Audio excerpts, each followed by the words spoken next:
Hello, everyone. Good afternoon. Hi, Norma. Hi, CTH team. Hi, good afternoon, Auntie Ocho. Hi, how you doing? I'm fine. Okay, Welcome. I'm hello, Eduarda. Hello, hello. Good afternoon. Good afternoon. How you doing? Oh, I'm doing well. I'm excited to be here. Your voice is a bit faint. Could you, I don't know, maybe come closer to your device? Me? Is Your that voice is very faint. Yes, Eduarda. really? Okay. Yeah. Let me change headphones. Hold on 1 second. I hope it's not just me. Norma, you're experiencing the same thing with Eduarda's voice. Yes, I can barely hear her.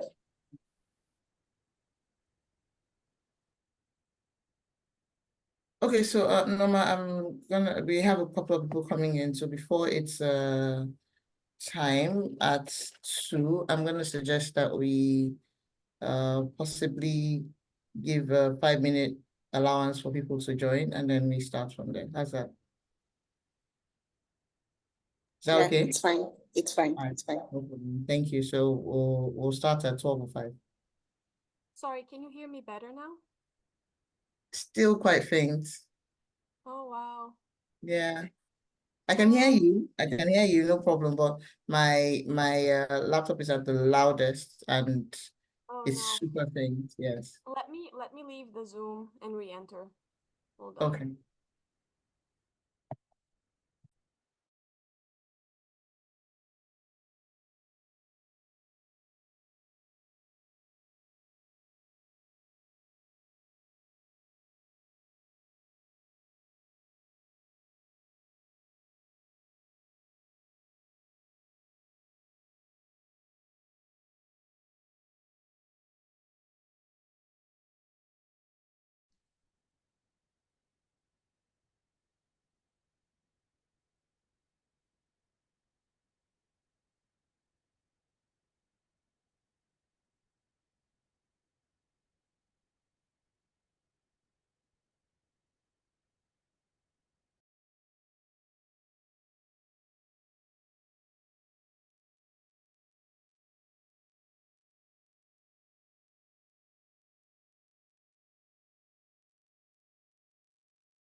Hello, I'm sorry. Can you hear me better?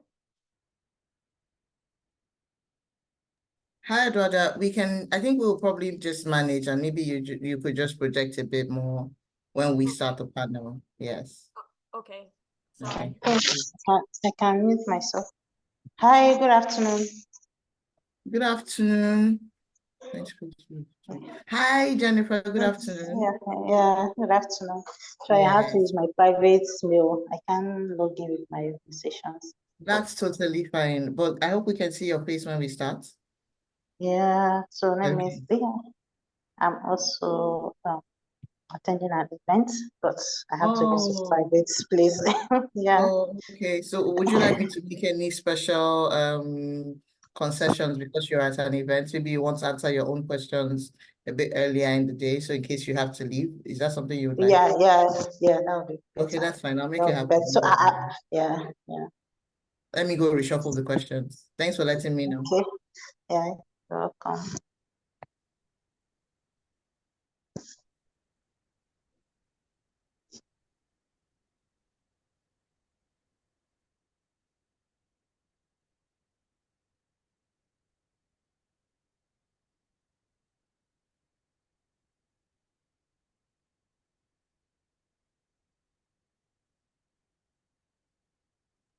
Hi, good afternoon, Odion. Welcome.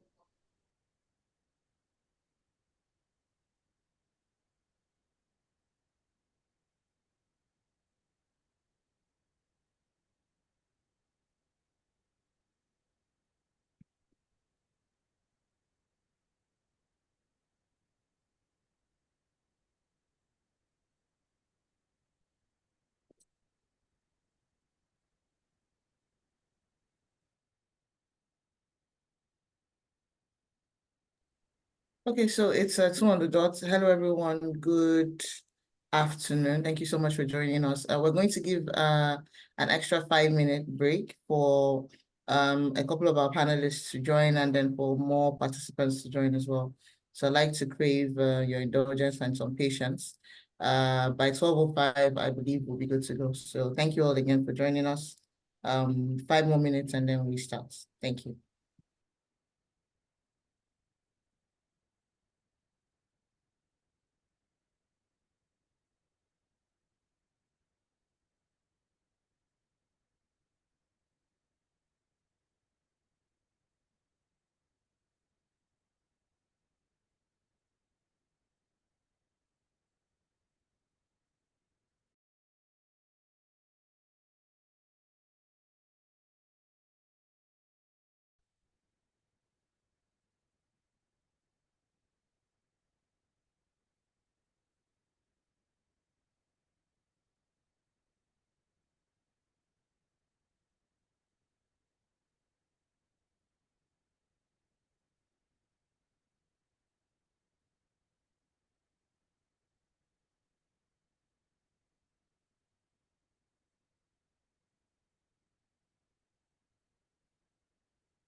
Okay, so as promised, we're going to go ahead and kick off this webinar. First of all, happy International Women's Day in advance to everyone here present.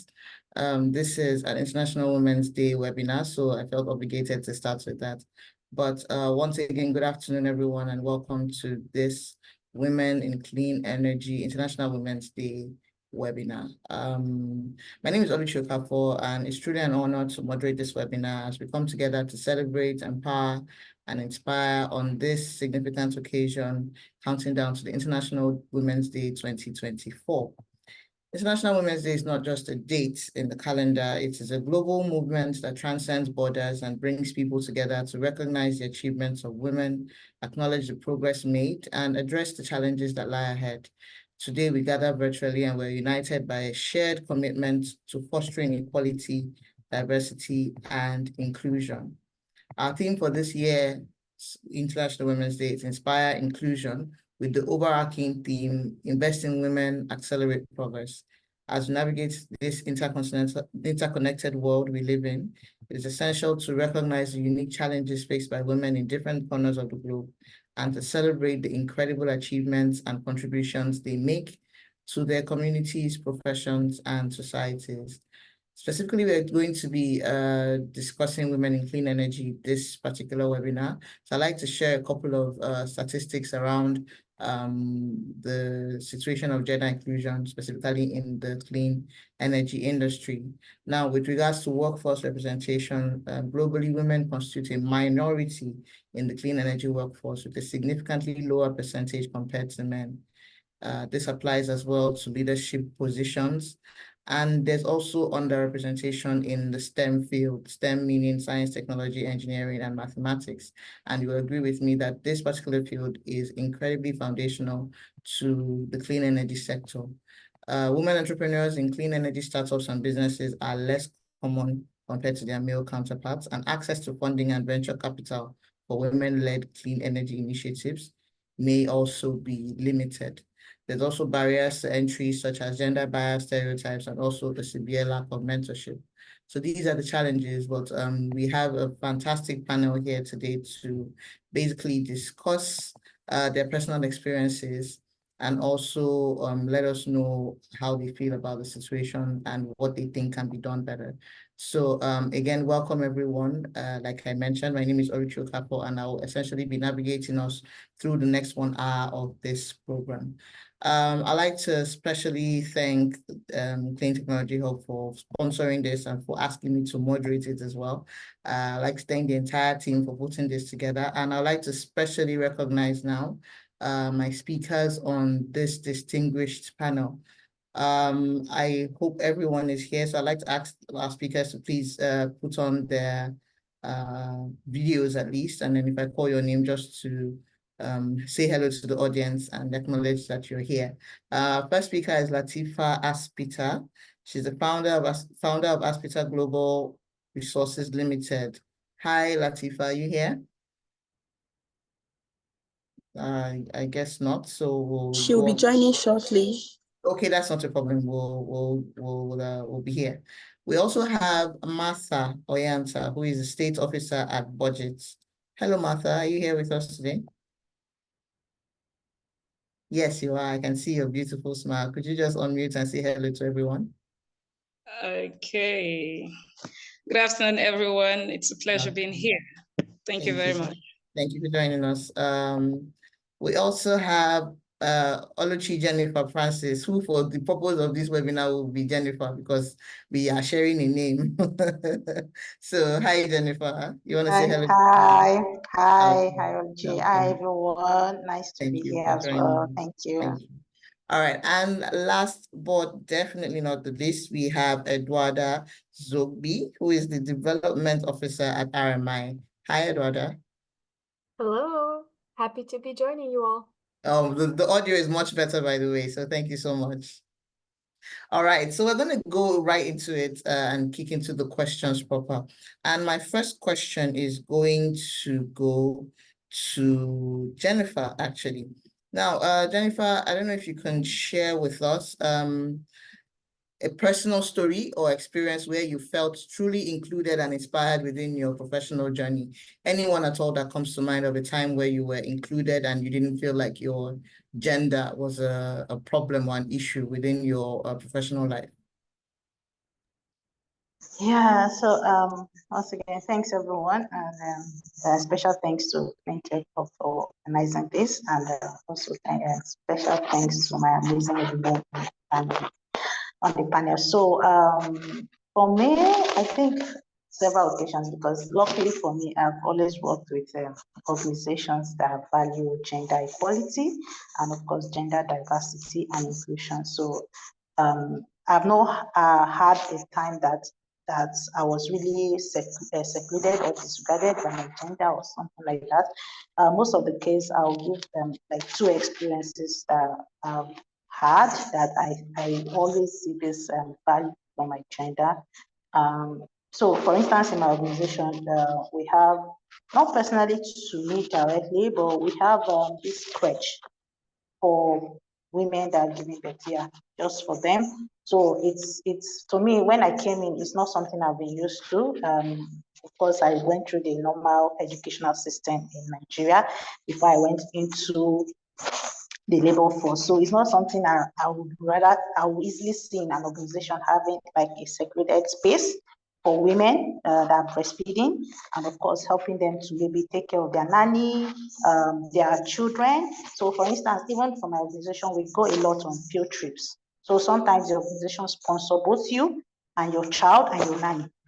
So to me, it's something that it's something that I see that is really inclusive of the gender, considering our position, and of course the special role we play as mothers, and not making you can't do your work, or you can't work for this period of time because you are breastfeeding, or because your role or your role to play as being a mother should now be disregarded or should not be important as well to the organization. So this kind of situations is what I have really valued for my organization. And of course, I hope that maybe more companies will adopt things like this, providing crèche for breastfeeding mothers, when you are going on trips or maybe special occasions. You also not only sponsor your staff, but also sponsor the nanny and maybe the child as well, so they can go with the mother,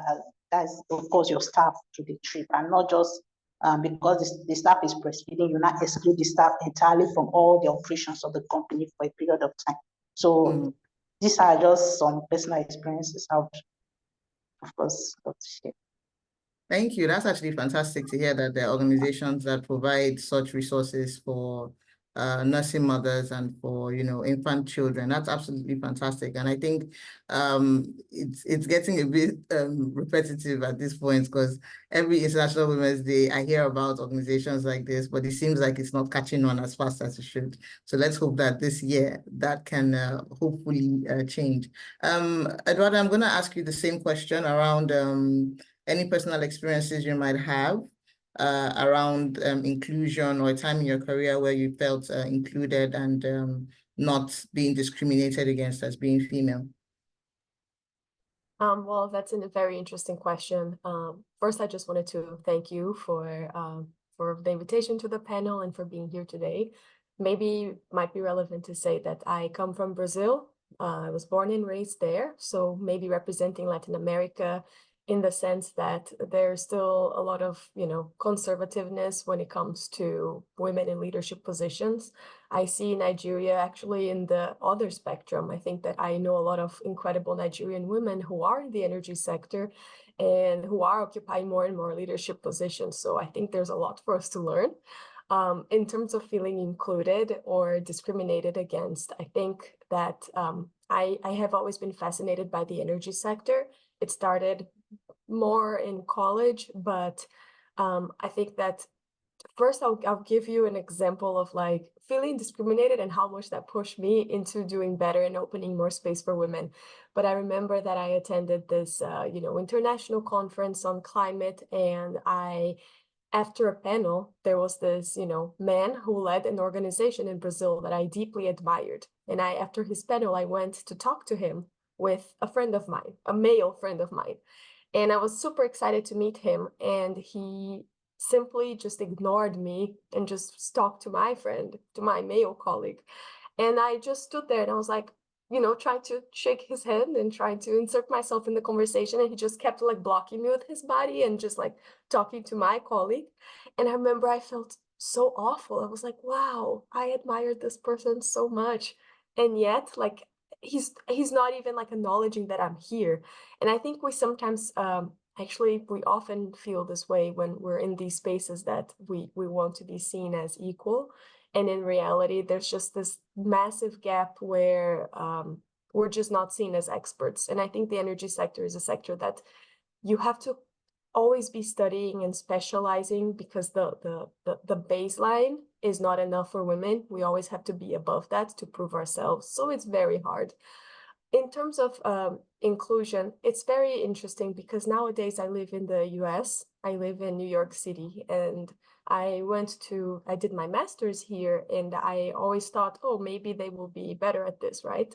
But surprisingly, when I graduated, I received 2 job offers, which were below most of my colleagues. And once again, I received an offer with another friend that also received an offer, male colleague, and his offer was like almost double my offer, even though I had more work experience. So these things, they play out all the time. And I think that the way to feel included for me is participating in networks with other women. I think it's just like having these exchanges, being able to bring this issue every day, all the time in my organization, because I think that it's one of the most important issues that companies are not paying attention to. Here in the US, they are very conscious about diversity, equity, and inclusion when they're hiring people. So they want to hire thinking about this. But I think in energy projects, we're still not fully implementing gender metrics and thinking correctly on how we are impacting women in the value chain and in the process. So, instead of just thinking, oh, when I'm hiring, I want more women. And I think it goes to Jennifer's example. We have to think, where do women become interested in energy, that we have to bring them? So, inviting them more to STEM fields and supporting them and giving scholarships and giving mentorship. So I think that the ways I felt included always involved other women making me feel included in spaces that we were usually underrepresented. That's such an interesting perspective. Regarding the first story around meeting someone you admired so much, I think that's why they say don't meet your heroes, because you might end up very disappointed. I think every woman in corporate has at some point felt that, that feeling of being overshadowed by your male colleagues. And then you brought up the very real issue of a pay gap that exists in pretty much almost every country. And it's really just that conversation, and also having peers that are willing to stand for what is right. Because, for instance, if you weren't privy to the information from probably your friends regarding the pay that they were receiving, you probably wouldn't have been able to figure out that you were being underpaid in the first place. So I think those conversations are super important. And it's not just for women to speak around themselves, also for men to, support us in the journey of saying, hey, we're just asking for balance. If I do the same job, I should get the same pay. It shouldn't be a matter of gender at this point in time, but a matter of your abilities and your ability to deliver. So thank you so much for that. I'm going to go to Martha now. Hi, Martha. Are you there? Yes, I'm there. Good afternoon. Awesome. Good afternoon. So my question for you, Martha, is in the pursuit of promoting inclusion for women in the workplace, what challenges have you encountered or observed, and what strategies have been effective in overcoming those challenges? Yeah, thank you very much for bringing me on. Thank you, Clean Energy, for this opportunity. I must admit, we're in Nigeria, plenty challenges, cultural, religious, and so many, even so negative social-cultural norms that makes you to be perceived as you're overambitious as a woman. You're not supposed to be in the public space. You're supposed to be in the private space where you just take care of the family, and that. And we also have the challenge of even women fighting women's syndrome. Another woman feels you're too insecure. Why are you over there? They feel this insecurity, and or they just get comfortable with what was handed down to them.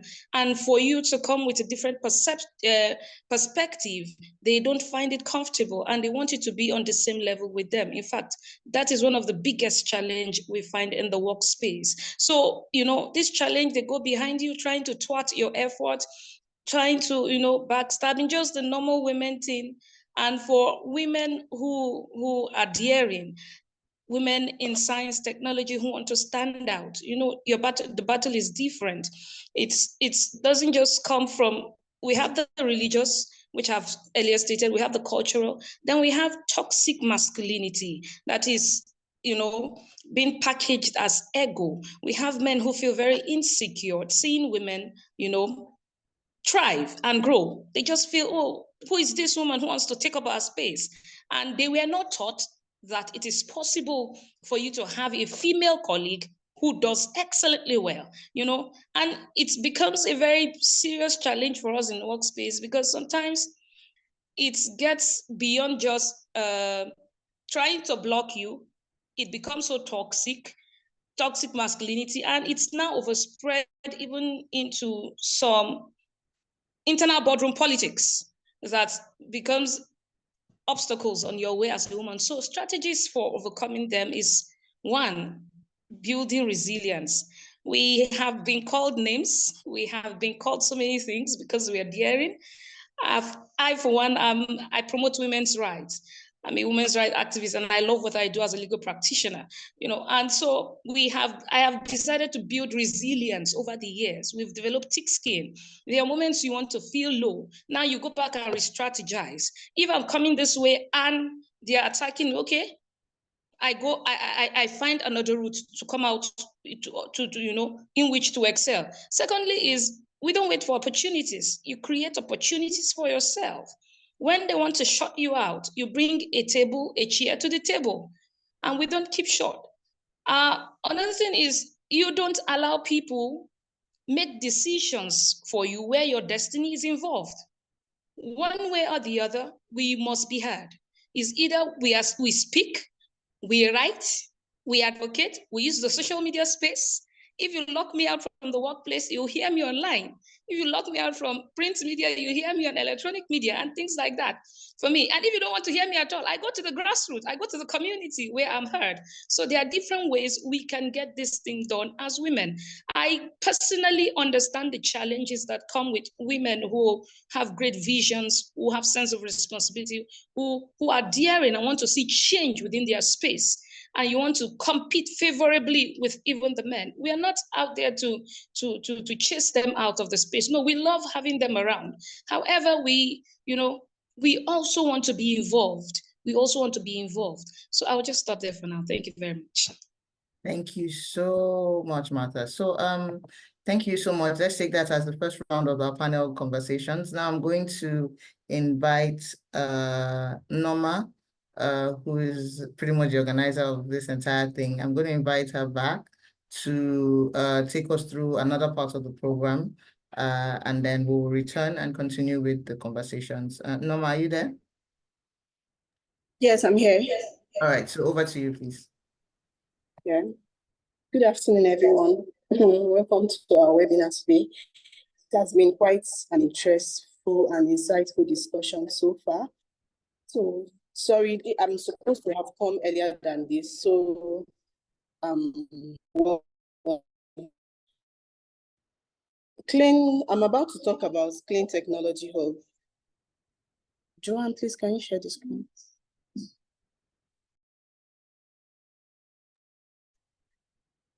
Clean Technology Hub is a Nigerian-based research and incubation hub that will focus on advancement of energy access and climate change across Africa. Okay. Please, can you all see the screen? Yes.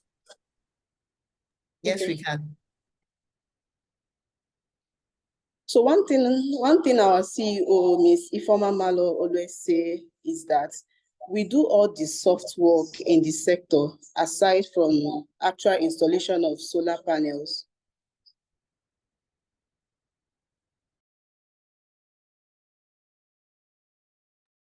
Next slide, Joel.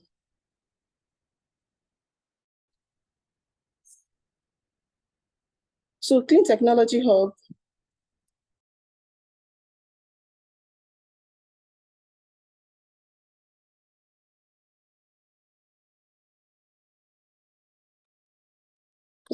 Clean Technology Hubs, the overview theme of today's webinar is Inspired Inclusion.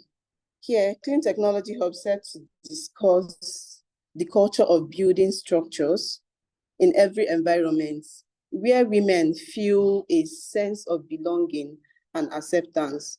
It's not only that, where also our voices are not just heard, but being celebrated.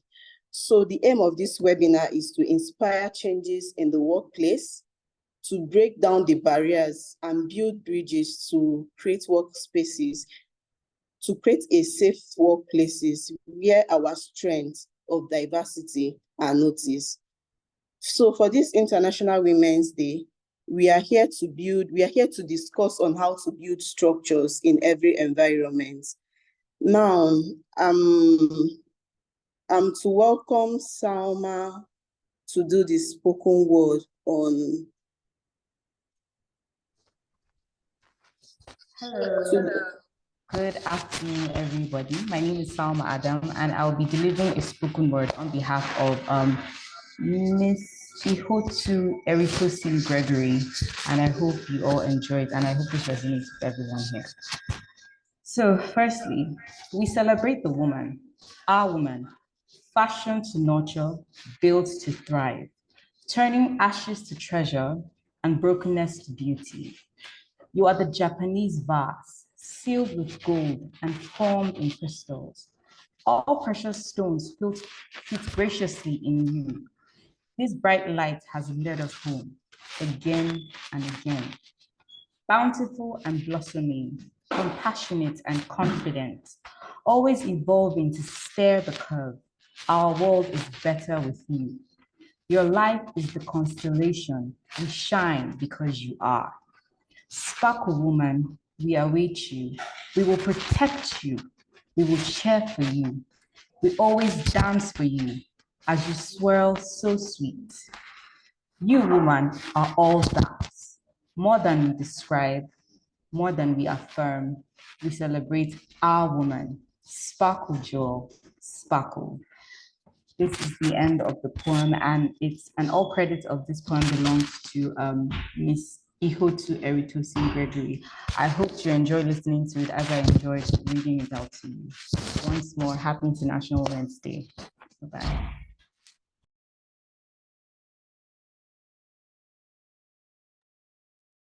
Okay, thank you so much, Salma. That was fantastic. That was absolutely beautiful. Thank you so much for the spoken word. So we're going to go ahead to following the program of events that I have here. Our keynote speaker is actually Jennifer Francis, even though I've co-opted her into the panel as well. So I'm going to give some time for her to give her standalone keynote address, and then we'll resume the panel conversation. Jennifer, are you there? Yeah, I am. Yeah, do Thanks, you have slides thanks. or you're fine to speak?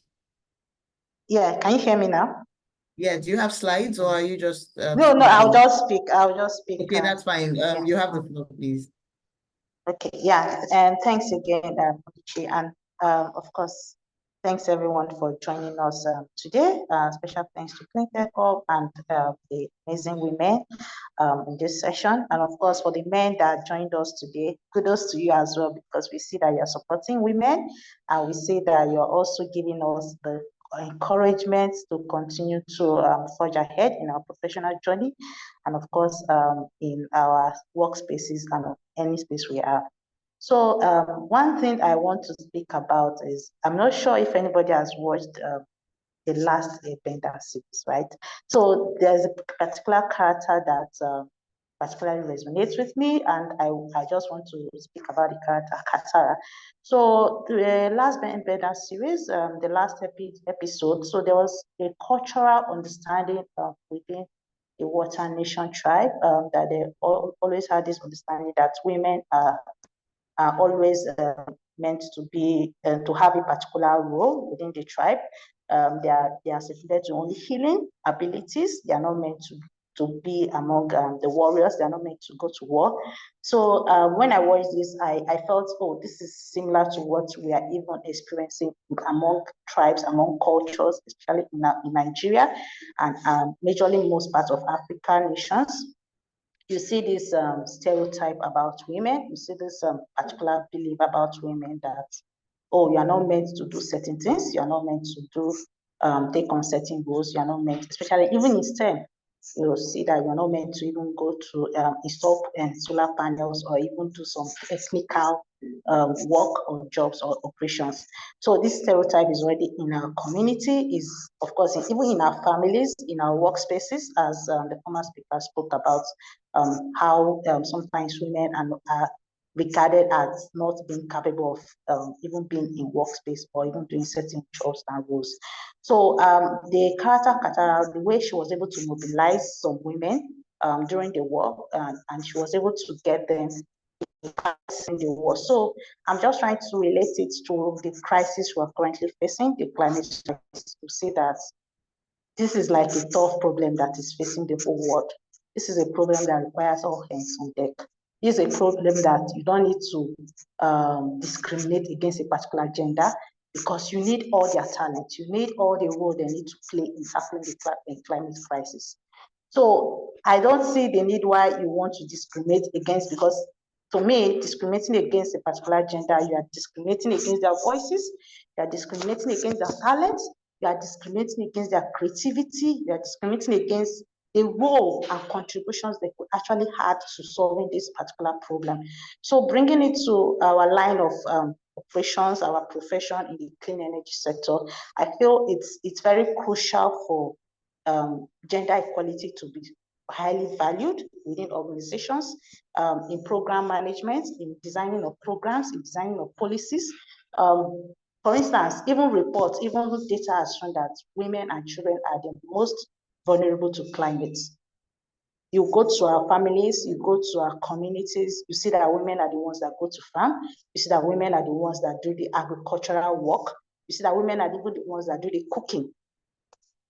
How do you go to these people and tell them about the energy transition? How do you go to inform them about awareness? For instance, if they are being discriminated against in the community, you find out, especially in the north in Nigeria, some women are not meant to be in a particular setting. They are not meant to be where men are. Sometimes we go to field, in my organization, we go to field for some awareness creation, and you see that the men, and you ask, where are the women? Is this community only made up of the men? And they say, no, they are not meant to be part of us. They are not meant to be in public. Their role is only segregated to the kitchen or a particular aspect. You see them trying to hide, to listen in what is being discussed in a particular forum or in the village square or even in the community gathering. So all this discrimination. So for instance, if you are discriminating against women from the workplace, you go to your field work to kind of create awareness about the hazards that their firewood stove is causing them, about the energy transition, about the need to use clean cook stove and stuff like that. If you don't have women on your team, it will be difficult to directly reach out to those people who are highly, highly impacted. It will be difficult to reach out to the men, because at the end of the day, people you are speaking with are to reach out to the women, because at the end of the day, people you are speaking with are the men. They are the people that are within the that maybe have the chance, or because of the stereotype of cultural understanding the community, that could appear in public. But if you have women in your team, if you have gender balance in your team, then you go to field, you'll be able to as well speak to the women, because at the end of the day, you can segregate, okay, this is their cultural understanding, these are the people that you need to speak with. You can, okay, can this particular set of my team speak to the women, since you don't want them to be part of us in this gathering? Because you also need to sensitize them. You need to let them know what they are using is affecting their health. So if there's no gender diversity, if there's no gender balance, you have all male going to the field, you have all male doing some events, or all male doing some kind of operations, it's difficult to reach out to this particular gender, that is the women that are mostly impacted by climate change. That I'm just trying to bring this whole scenario into our work in the climate change sector, and of course in the energy sector. Also in our workplace, the women are full of creativity. We are naturally built with this instinct. We call it the sixth sense. We are naturally built with a lot of creativity. When you go to our homes, we see how our mothers have been creative from raising up us up from our youth, from our upbringing. We see the creativity of our mothers. So if we bring all this creativity into our workplace, we can see that we can all join hands together in tackling a very major issue that is in our front. I don't see this as a time for us to start discriminating against women, or to start saying, oh, women are not meant to take on certain roles in the clean energy sector. It's a time for us to get all gender together to be able to achieve this common goal that we want to actually tackle, which is the climate crisis, and which I also enjoy on women. As long as you have the capacity, as long as you have the creativity, as long as you have the ambition that you want to actually create change and impact in the energy sector, I don't think you should allow anything to defy you. I don't think you should allow anything to discriminate against you. If one door closes, another one surely open. If one organization is discriminating against you, there are other organizations that will actually take you in. And this is also a call to action to organizations, to governments, to stakeholders, to actually try to include women in their designs of programs, in their designs of policies, in their designs of intervention. There are certain interventions that actually should be targeted to women entrepreneurs, to encourage them in their work, to encourage them so that this impact, this particular fight, or this general tough problem we have in our hands, we can all come together and fight against it. So this is actually the charge that I'm going to speak to in this webinar. And I really, really hope that in the future we'll see we'll see less representation of women in our work. We'll see more representation of women in our work, in our programs, in our interventions. We'll see that women are not less paid, as the first speaker, as one of the panelists spoke about. Women are less paid in the sector. It's not something that we should be talking in this 21st century. We shouldn't be saying things like, oh, you are discriminating against women based on pay, based on salary. It's something that there should be gender balance. We've been talking about this. Some men will say, oh, we are overflooding the issues about women's rights. But women's rights is also human rights. Just a call to action for everyone. Thank you very much. And thanks again to Cleantech. Hope I've not been too passionate. Not at all, not at all. You can't be too passionate over something that requires this level of passion. So I would say round of applause, but I don't want to get the room rowdy. So please utilize the clap smileys on your chat button. But thank you so much, Jennifer. That was super insightful. I especially like that your clarion call is not to just women. You're calling on everyone, because it's like you said, it's a human issue, not just a woman issue. I also like the Airbender reference. Thank you for that. I think I know what I'm going to be watching next on Netflix. I need to go check it out so that I can put it side by side with your analogy. So thank you so much, our keynote speaker, Jennifer Francis. I think another of our panelists that we're waiting for is now here, but I want to confirm.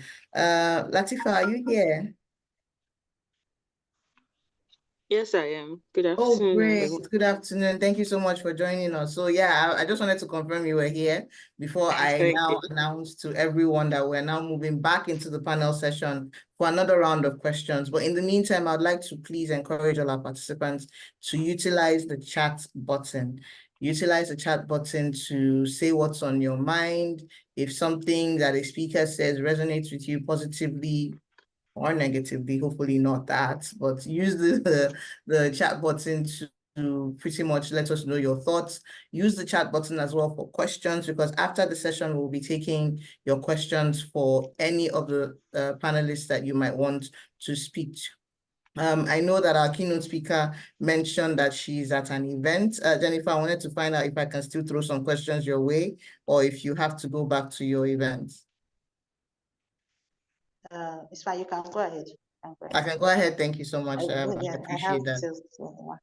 Thank you. All right, so we're going to go to our next question for time purposes. But like I said, please use the chat button. Drop your questions on time so that immediately we get into the question and answer section, we can just immediately go ahead and take yours. So, Latifa, the question next is for you, but just by way of introduction, even though I had done this in absentia, Latifa Aspita is one of our speakers, one of our panelists, and she's the founder of Aspita Global Resources Limited. So my question for you would be, what successful initiatives or programs have you seen or implemented within your organization to promote inspired inclusion for women? Latifa, that question is for you. Okay. Thank you very much for that question, and I apologize for turning in late. I've been on the farm. Yes, so basically, our activities are around providing clean energy access for women in the underserved communities. We've carried out some activities that promote inclusion and give energy access to most especially women. Recently, we conducted a research in a community where we found out that majority of the women there still use traditional cooking methods, and we try to, when we try to offer them a solution by giving by selling to them clean cook stoves, we realized that the women there do not have the financial capacity to, but only the men, who are basically mostly the husbands, but they refused to purchase the stoves because they said that they cannot afford it and it's not their priority. So for us, providing this access means a lot to us.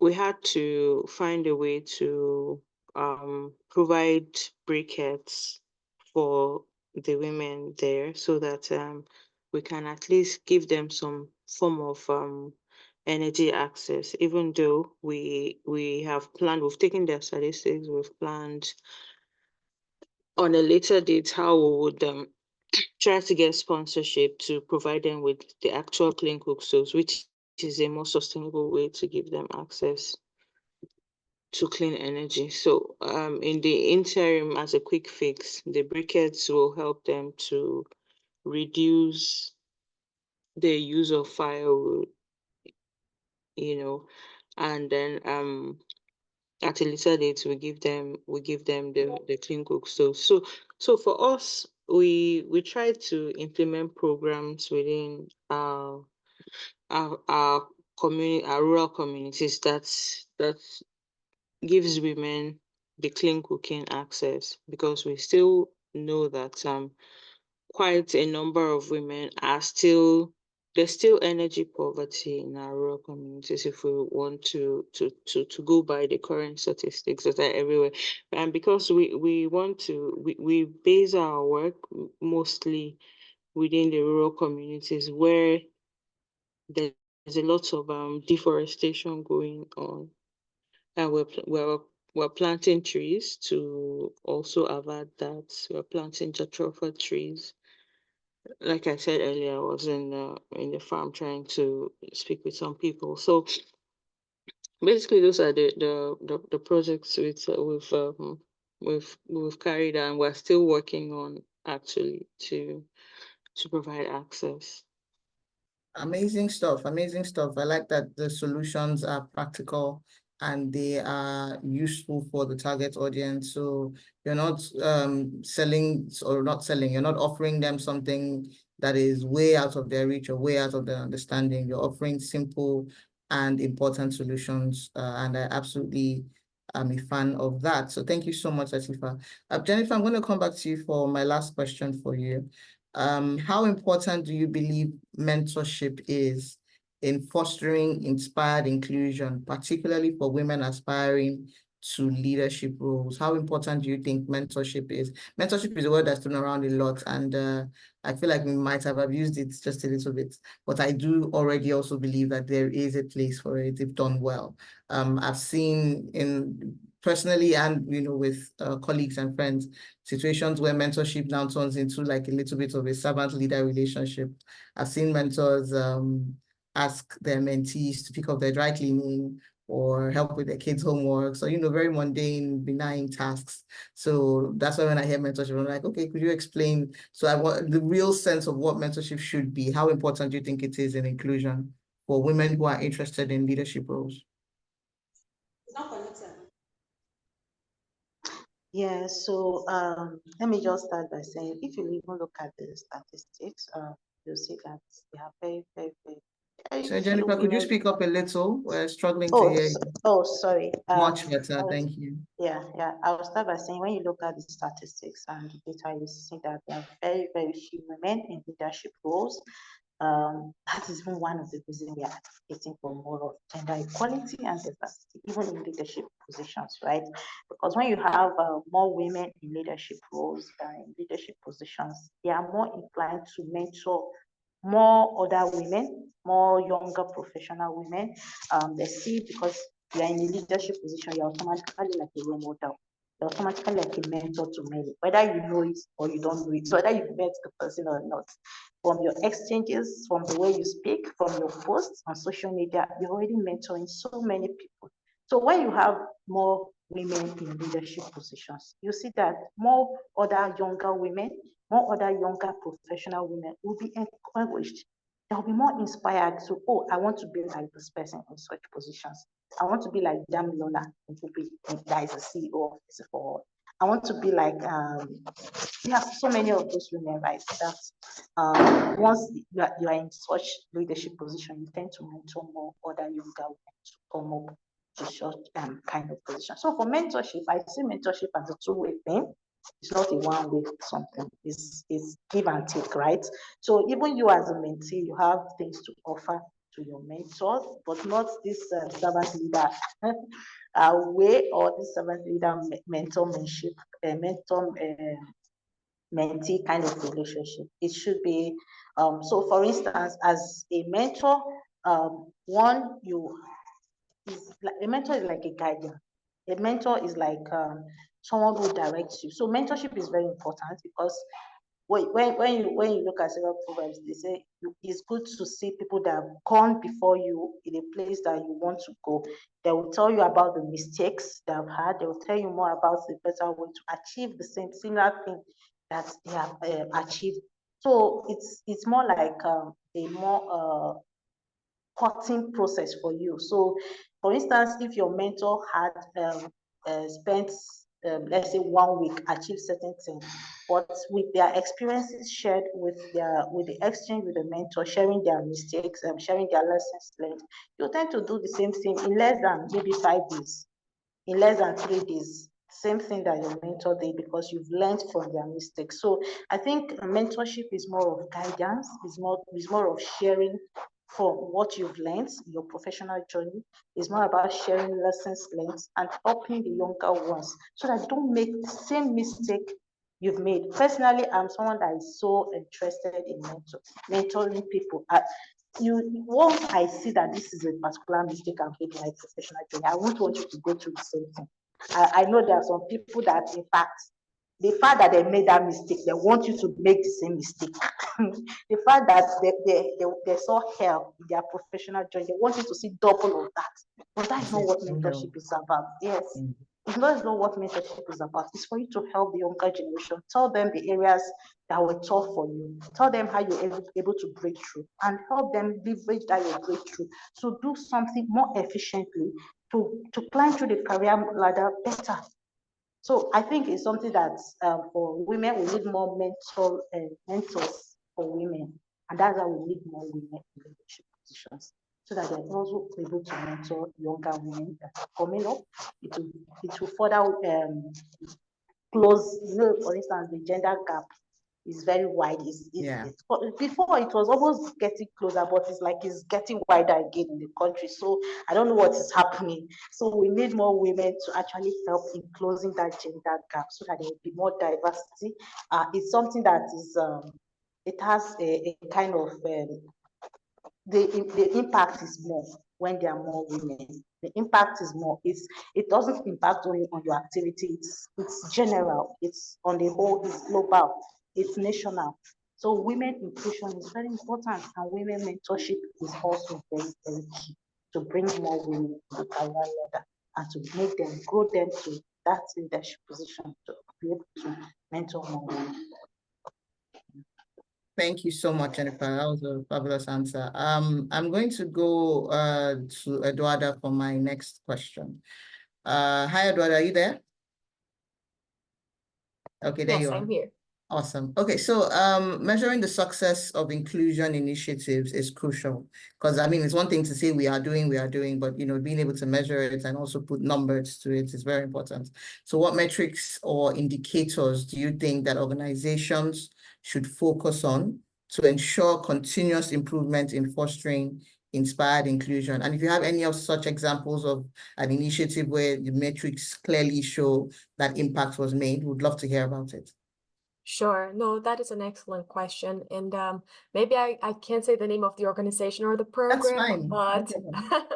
but let's envision one of my work experiences has been in an organization that works also with energy access, and they put together this funding platform for local led enterprises that provide mini grids, for example. And in order to provide the funding, what I was working at the time is that we wanted to incorporate a few gender metrics so that companies that had more women on their organization would receive more points than other companies that didn't. So it might be very simple, but even this was something that we argued a lot internally, because if we put measures like this, one of the reactions was, well, then we probably won't get the best companies necessarily, because what if some of the highest rated, enterprises don't have as many women, then we might get, not as an efficient result when it comes to the application of mini grids. But then I think that what the organization, the leadership were defending at the time was that if we don't make this push, if we don't make organizations realize that if they have more women aboard, they will be more competitive in the process of grant making, then what are we doing? You have to start establishing, even if these are very bold indicators to include in projects, I think is one of the many steps that we can take to show that we will only be providing funding if these organizations have more women part of their teams. Also, we looked both at women being part of the team that would execute the project, and also the amount of women, percentage-wise, that the company had hired in general. So I think this is the type of thing that makes the organization, think twice about hiring and, trying to bring more women aboard. And the other example is working for another international organization.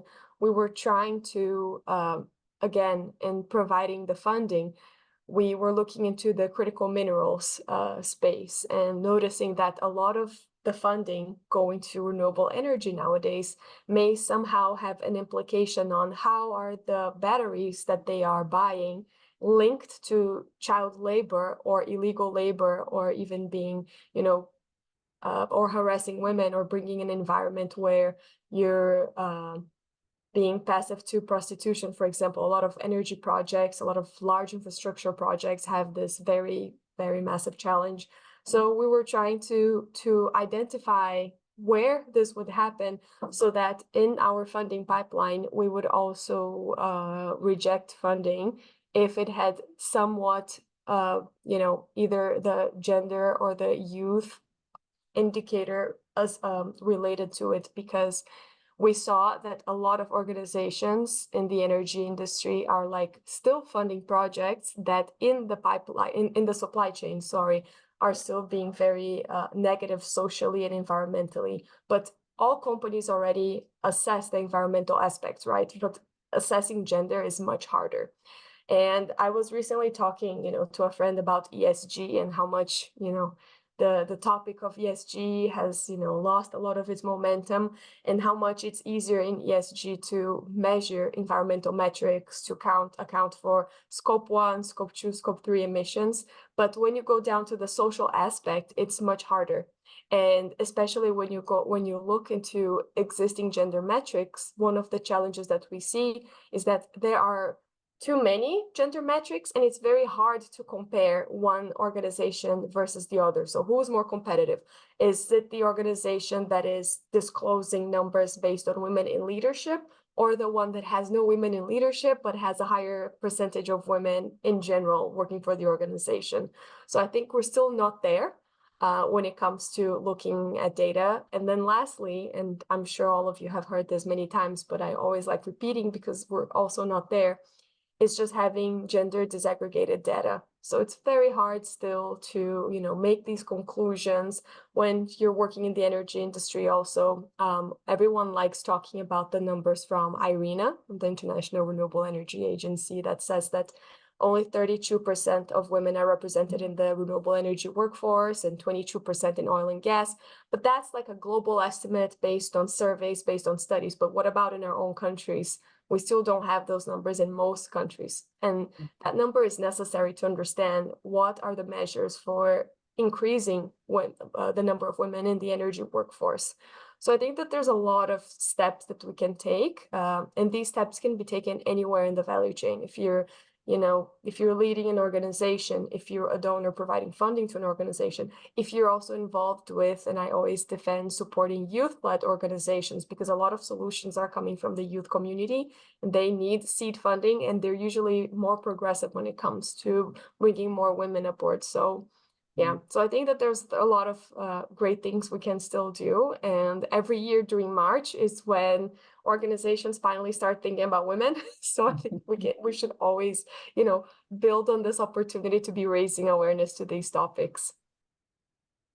Awesome. Yeah, I agree with you on the issue of remembering in March. Meanwhile, I think this should be an all year round activity, but it's okay. So it doesn't seem like we're asking for too much. It's fine. We'll take just March, not a problem. Thank you so much, Eduarda. Martha, hi. My next question is for you. Martha, are you there? Yeah, I'm there. Awesome. So my question for you is, in considering the diversity of experiences, how do cultural differences influence the perception and implementation of inclusion, particularly for women in various regions or countries? Let's even keep it local. Nigeria, we're such an intercultural society. So what kind of impact do you think that our cultural differences has on how we perceive the implementation of inclusion across organizations within our scope? Okay, thank you very much. Our diversity culturally has great impact on our perception of inclusion to life generally when it comes to women. I was just thinking, when you look at the women down south or down west Nigeria, you have women who are very visible in public and private life, more active than when you come to the northern region because of cultural barriers. In the north, a woman should be heard, but she should not be seen. In fact, it's recently that the economic situation has forced women to start coming out to even look for livelihood. However, recently things have started changing because everybody is feeling the heat currently in the country. So women have started coming out to cultures are being kept aside. And when you go down west, when you go down east, when you go, south, east, west, without the north, you understand what I'm talking about. So even in our workspaces, we see the percentage of employment between men and women in the north. The gap is very obvious, very, very obvious. So when you come to a space, even if it is the civil service, sometimes you think it's a male-dominated space, but women have started coming in. But it's not as it ought to be. When you now cross between the north and south, and to the east, and you go, you see that women are everywhere. When you go to Lagos, women are everywhere. You go to Enugu, women are everywhere. But when you come, you just see only probably selected women who have dared, and probably because of our religion and some things, you see some women who are out. However, things are changing, and we are seriously advocating for inclusion. And that is why when you now compare the quality of feminists you have down west, down east, with the feminists you have in the north, it varies. Our attitude, everything, it varies. Our approach towards life, approach even when it comes to implementation of even intervention programs, our strategies, how we comport ourselves, it varies. That is because of cultural differences and perception, and towards our way of life, acceptability of how we approach things. You know, when if I'm to implement an inclusion program down east, my strategy will be different from what I'm going to apply, because I'll have to give be conscious of their sensitivity, what they're sensitive to, and the strategies I'll apply. However, we are seeing things change gradually. Donors have done a lot. They have funded several programs that is now giving women visibility, and we're also pushing for inclusion. And I want to say, finally, clean energy, we need to see more advocacy down here in the north when it comes to clean technology at the grassroots level and amongst women. It should not just be selected places. We want to see so much of it. Deforestation is really dealing with us. We are feeling the heat and impact of climate change in the far north. I'm saying this because I base in Gombe State, you know, and so we're feeling the heat of deforestation and all the impact of climate change is affecting us. So we need more of your advocacy. We need to see so much of this clean stove thing, solar energy. We have a lot of sun. Let's maximize it, but we want to see it amongst women. We want to see more of it. Thank you very much. Thank you so much, Martha. Thank you so much. I like how you said that at some point you need to be conscious of the sensibilities and the cultural differences, because the southern feminists, like you said, have a very different battle to fight than the northern feminists in terms of just priorities, the things that are most important to them. So it's important to bear that in mind when coming up with any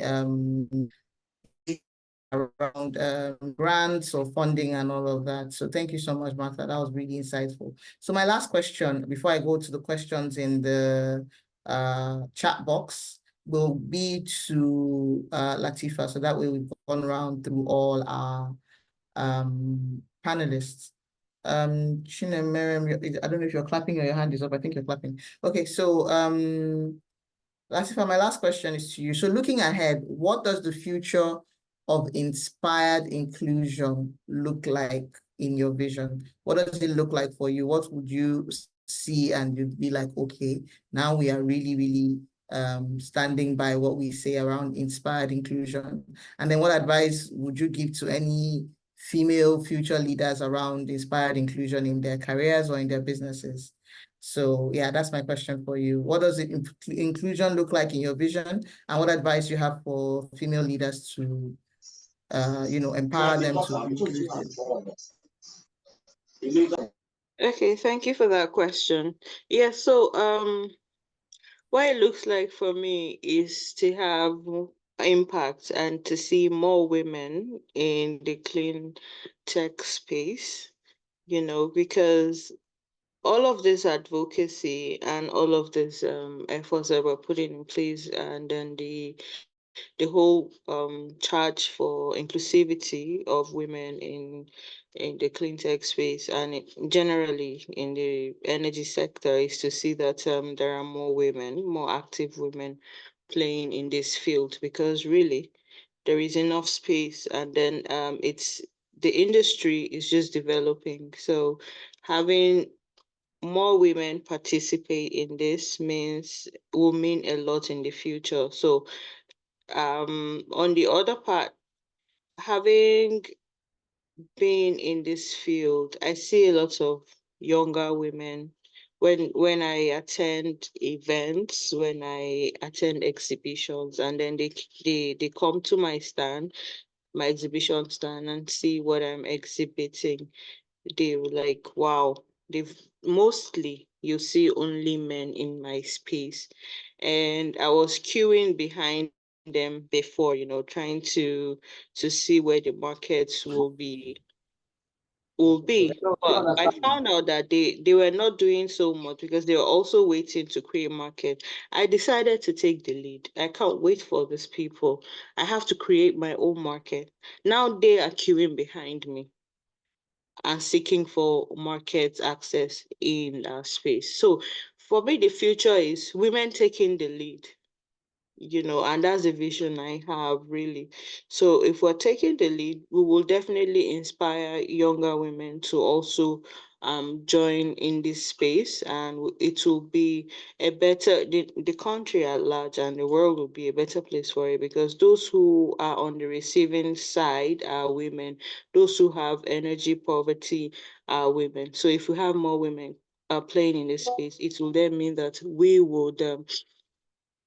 will tailor our solution space for women, and also find how to end the energy poverty. That's my take. Thank you, Latifa. Thank you so much. That was such a good answer in terms of women taking charge, that being the vision that you have. I think that's a vision for all of us, most of us women, and also some men as well.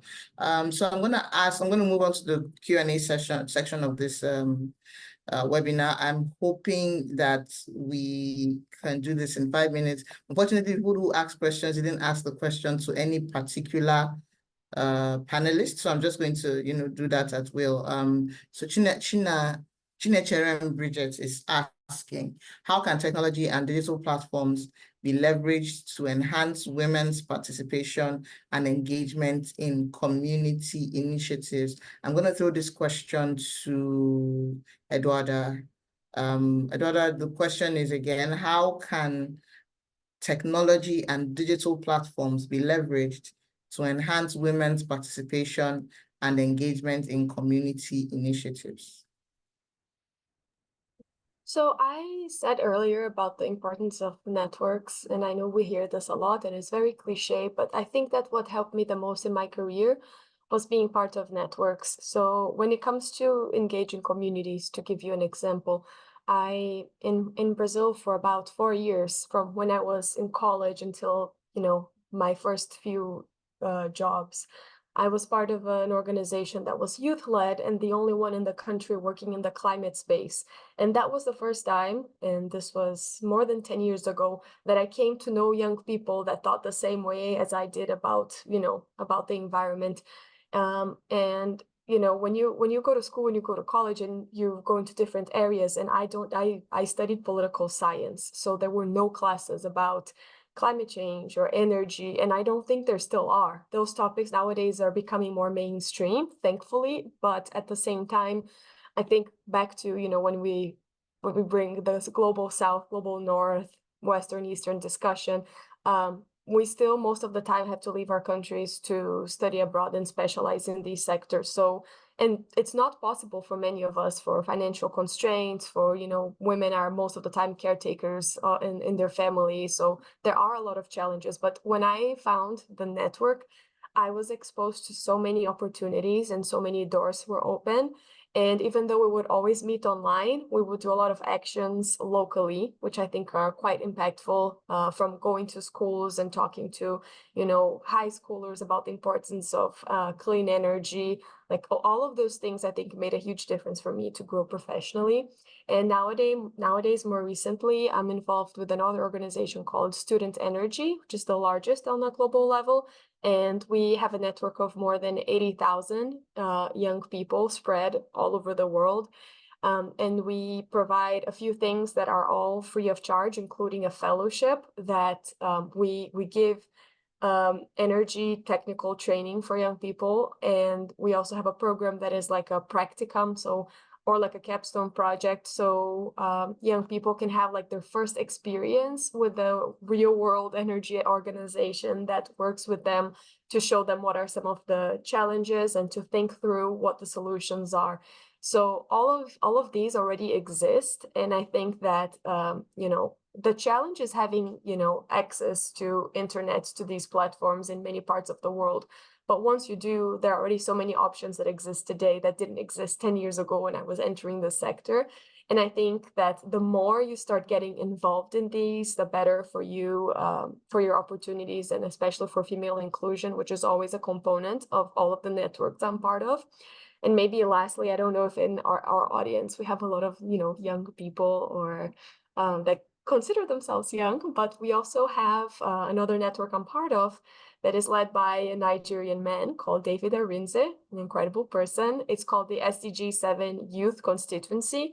And if you, join their newsletter even, they share opportunities on a weekly basis to join fully funded international events or to receive training. So, and everyone part of this network, again, is very global.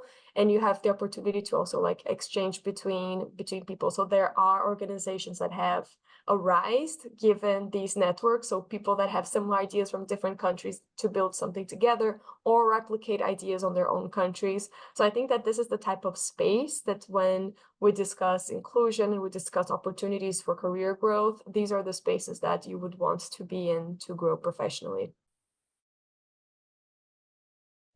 Thank you so much, Eduarda. I hope that answers your question, Chinecherem. I'm going to go to the next question. It's actually two questions, but I think the second one pretty much covers what Eduarda just answered, because it's still around utilizing tech for improvement. So we're going to be putting up a poll very soon while I'm taking this last question. So please, I'd like to invite everyone to please fill the questions that pop up in the poll. The poll is going to come up on your Zoom.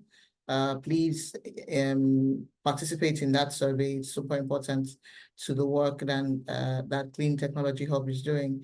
So we have Peter Clever Ohiri is asking, I love the discussion here. And I'm thankful to everyone who has spoken objectively without being fixated on the blame game that has long infiltrated the gender space. We are all aware of the gender battle going on, especially on social media, as though women and men are daggers drawn. My question to our presenters then is, how do we successfully debias the gender war that is ravaging our coexistence as women and men? Then the second question was around women harnessing the tech age. I would say that Eduarda has done justice to that because of time. But for this question around debiasing the gender war, I'm going to give that question to Martha, if she's still here. I'm trying to find her. I can't. I'm here. Okay, yeah, hi, Martha. So yes, please, I'm going to give this question to you. How do we debias the gender war that is ravaging our coexistence as women and men? Okay, this war is very visible, especially on Twitter. When you go to Twitter space, you see the war and it's there. And that's why I said earlier, when you look at the feminists from the North and that from the South, their characters vary. And this is because of perception of bringing an environment. In the North, we are very conservative, while down South, we're a bit liberal, even with the way women behave. And if we must debias this gender war, it is important for women to re-strategize. If not, we will lose this battle. We will lose the battle on this gender advocacy that we want to achieve. Women, we must re-strategize, and we must understand the difference between being assertive and being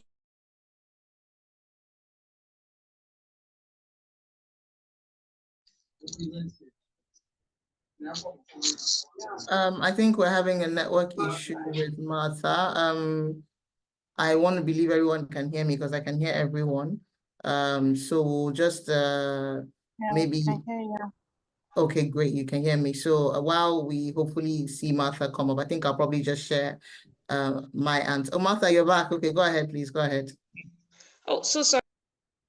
I didn't know I went off. Okay.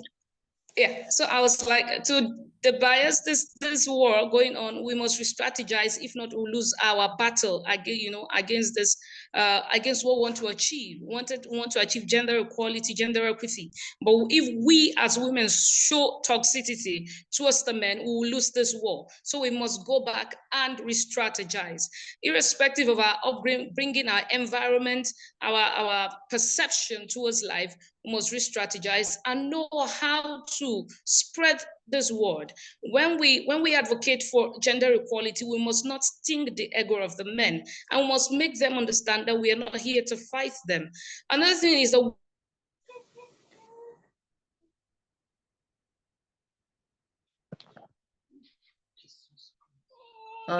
seems we have another bit of an outage here. Martha, can you hear me? You keep going up and on. Okay, I don't know what. Sorry, please. Some No, calls go ahead. Go ahead. We're hearing you now. Go ahead. Yeah, I was saying that some of us we must understand the difference between being assertive and being aggressive. So we must just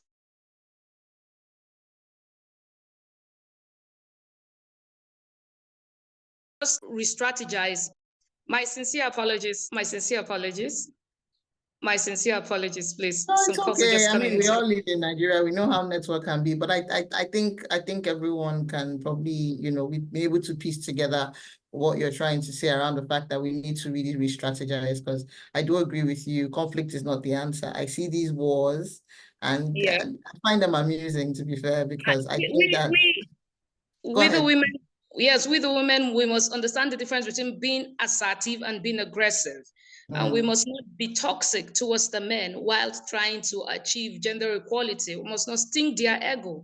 If not, we will lose the fight against gender equality. So women, we have a lot to do to achieve this. And our character matters a lot. Our strategy must be very, very effective. Thank you very much. Thank you. Thank you so much. I was just about to say that collaboration is the key. And I think the thing about gender wars is that you really can never see things from the perspective of the other gender. The grass always seems greener on the other side, but I can tell you for a fact that both genders have their unique struggles, unique challenges, and just unique traits that there is no opportunity for a knowledge transfer, so to speak. So the only thing we can do is to, be kind and also apply perspective whenever we're dealing with issues around the differences that occur within genders. So yes, I think that brings us to the end of our panel session. We went a bit over time, but I have no regrets because it's been incredibly insightful, and all our panelists have really, really spoken passionately about the need for inclusion and need for more women to benefit from or to be a part of the clean energy industry and all that they're trying to achieve around sustainability. So I thank Clean Technology Hub for this event, for this webinar, for organizing this. I'd like to thank all my panelists, Latifa, Jennifer, Martha, and Eduarda, for making the time to be here with us today. The poll is up. I can see it on my screen, and I'm sure you can see it on yours too. So please, one more people ask the moderator of this event that fill the form, fill the poll, so that the people at Clean Technology Hub can know what to do for their next event and also know the things that are important to you for them to attend to. As you can see, it's completely anonymous, so you can tell us the truth. We can take it. We're interested in your feedback. So thank you so much. Again, thank you so much to the panelists. Thank you to Clean Technology Hub. Happy International Women's Day, everyone. My name again is Oluchi Okafor. I will be handing this over now to Noma again. I believe there's something that the Clean Technology Hub team wants to share with us before we round up. So Noma, over to you. Thank you. Thank you so much, Ms. Oluchi Okafor. Thank you to the panelists, Ms. Eduardo, Jennifer, Ms. Martha, and Ms. Latifa. I'm so grateful. I learned a lot from this discussion. It's so insightful. I learned a lot. Clean Technology Hub has inspired and empowered a lot of women through some of our projects. One of them, I'll list 1 to 5 of them. One of them are Revoc Women Initiative, OSWA Women Program, Microcredit Scheme, She Sustain, SGP. Here, one of the things we implement, so we are the implementing hub. So we implement first cohort of Revoc Women, where we train 50 women lead business across various sectors, such as logistics, clean energy, health, beauty, lifestyle, and what have you. So I would like to introduce Dorcas Samuel to talk more on She Sustain. Dorcas, over to you. Okay, hello everybody. Hello everybody. I want to appreciate the convener of today's program for giving me this amazing privilege to share a life-changing opportunity to these incredible women. I have learned a lot from this program, and also I want to appreciate our speakers that gave us more insight concerning Inspire Inclusion. My name is Dorcas Samuel. I am spearheading the Enterprise Development Program at Clean Technology Hub.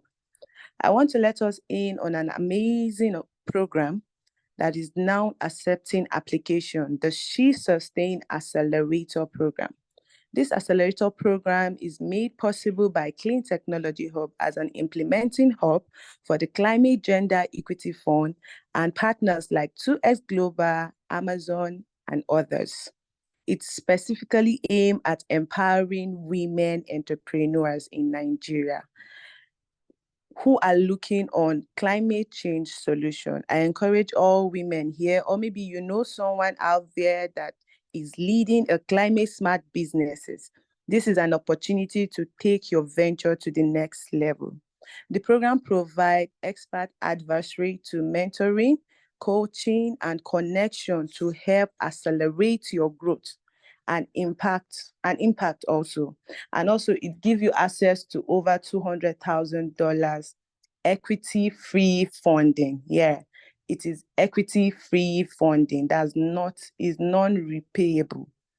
I encourage all of you here to consider applying if you're eligible, and please spread the word to others, other talented women entrepreneurs in your network who are providing innovative climate solutions in the sectors like clean energy, sustainable agriculture, clean transportation, afforestation, health, etc. To apply, kindly find the link on the chat box, which I will drop now.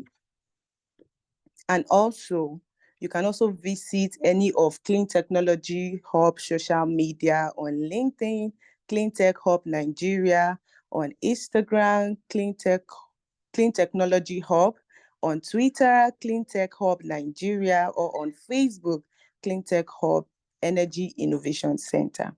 This is an amazing opportunity for we women to empower ourselves. Like we heard our speakers speaking on how we can get empowerment. This is another avenue that Clean Technology Hub is bringing to us. So thank you for this moment. Over to you, Norma. Thank you so much for the privilege to talk about She Sustain. Thank you so much, Dorcas. Thank you. To all the participants, please utilize this opportunity to register. The link is on the comment section. You can find the information you're looking for on the link. Thank you so much. Okay, without wasting our time, I will call on the Chief Director of Program to give us a closing remark in the person of Ms. Tosun Tako. Ms. Tosun.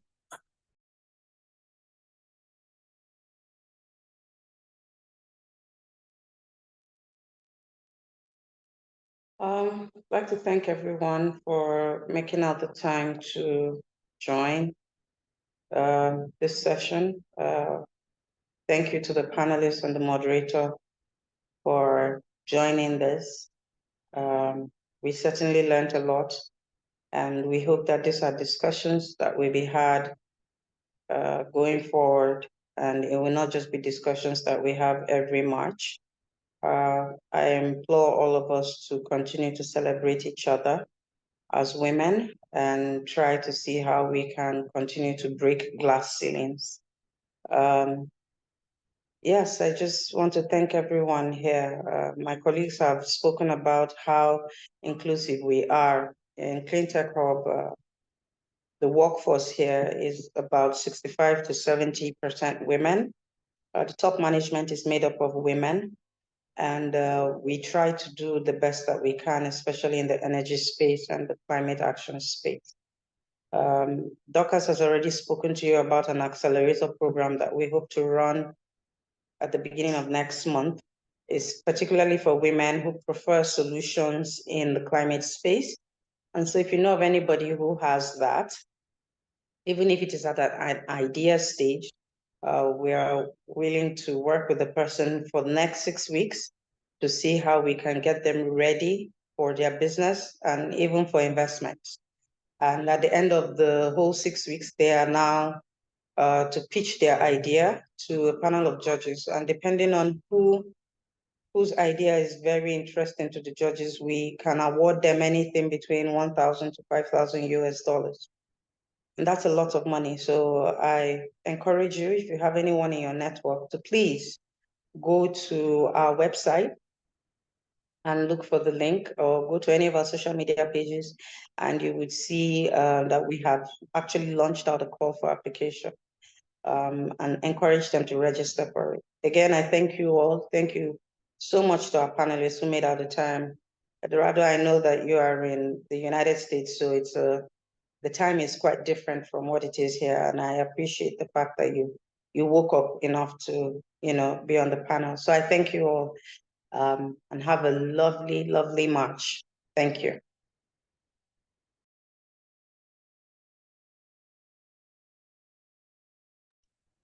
Thank you, Ms. Dosun. Thank you, everyone.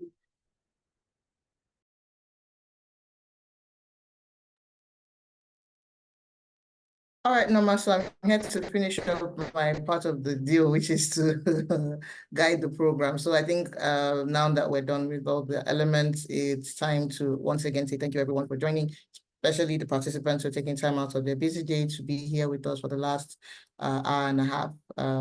We hope you have a fantastic International Women's Day on Friday.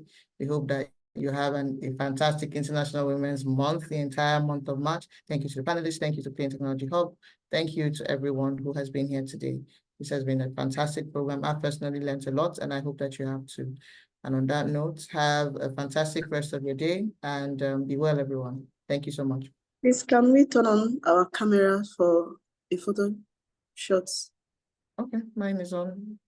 Can we turn on the cameras really briefly? If you're in a place that allows you to do that, we'd really appreciate being able to take just a screenshot. We can't do a group photograph because we're not all together, but at the very least, we can put on our cameras and then take a picture. So would appreciate that. Thank you so much.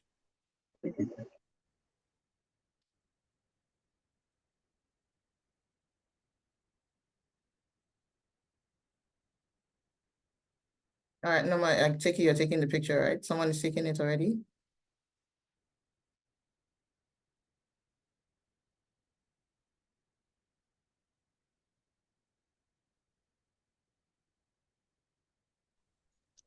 All right. Thank you, everyone. Thank you, Ms. Olechi.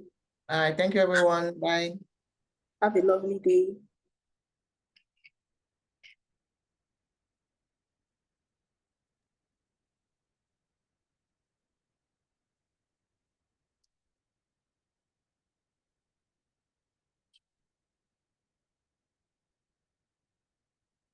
Yes.